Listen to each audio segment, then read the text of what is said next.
Hi guys, shalom, good morning.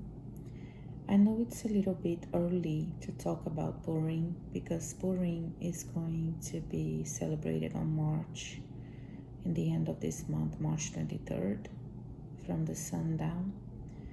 But I want to bring something up about the story of Esther.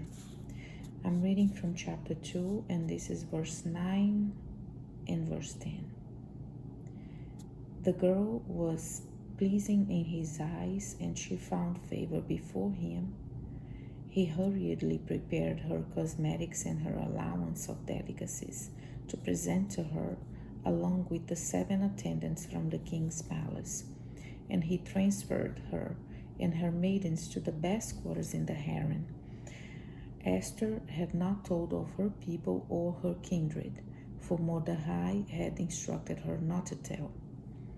What I find interesting in the story of Esther, especially through the Christian mindset, especially the women, they think it's a very romantic and uplifting and hopeful story about a girl that was poor and she was chosen to be queen, and then she saved her people. She is a heroine, and also she, like I read here, she had all these cosmetics, all this spa treatment for a whole year, and all this, favor from the attendants of the king's palace.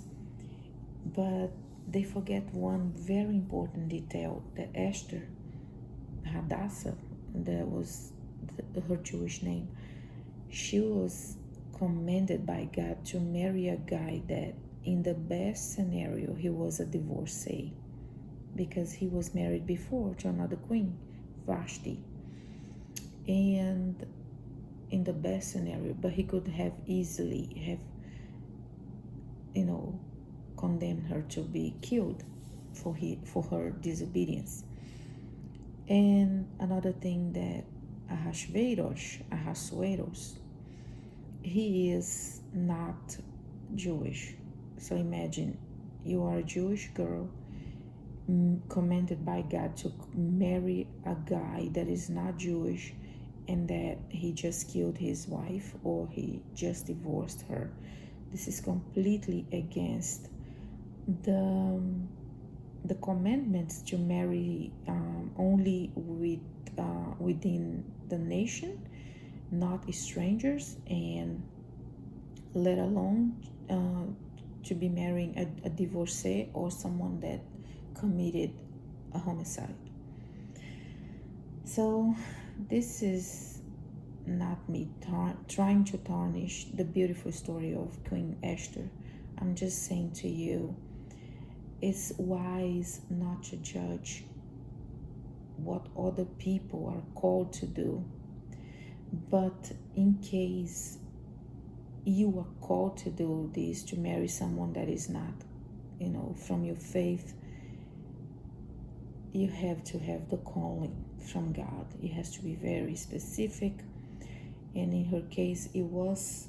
And otherwise, because she had no chance to be chosen to be queen. She would be only one of the concubines, more likely. And I think even the rabbis, if I'm not wrong, okay, if I remember well, they say that Esther was really not that beautiful. She had no chance to be chosen as the queen, okay?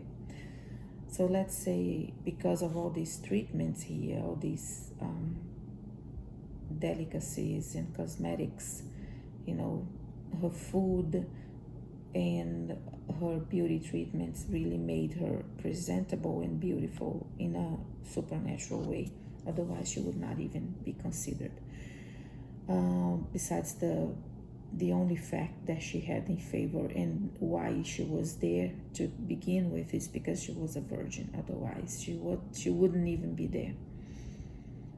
But anyways, it says, you might think in verse 7 that my theory is wrong, because it says, that she is Esther, his uncle's daughter, for she had neither father nor mother. The maiden was finely featured and beautiful of appearance. So, okay, I'm wrong. The rabbis never said that, or I'm wrong. She was beautiful. But again, the guy that she married was not like a spiritual marrying up. She didn't marry up spiritually, only financially, for sure. And shalom, you have a great day. God bless you.